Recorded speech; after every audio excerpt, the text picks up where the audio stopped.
Hi guys! Tikman natin tong ginawa kong pistachio chocolate o Dubai chocolate. Although hindi naman siya gayang-gaya, pero andito lahat ng ingredients sa kusina namin. Kaya nakapag-prepare tayo ng ganito. 5 ingredients lang.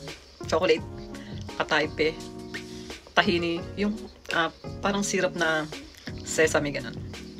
Tapos pistachio nut, pistachio cream, butter. So, 6 na ingredients. Eto na. Although natikman ko na, pero titikman ko sa harap nyo para maingit kayo. Narinig nyo ba? Ang lutong niya.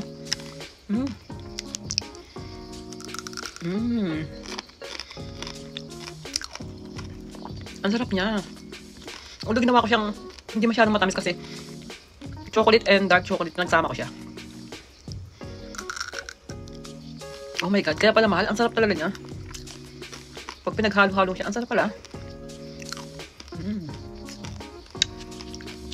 Panalo. Ang sarap. Lutong. Nakakasarap yung lutong niya, yung crunchy ng kataype. Oh my god.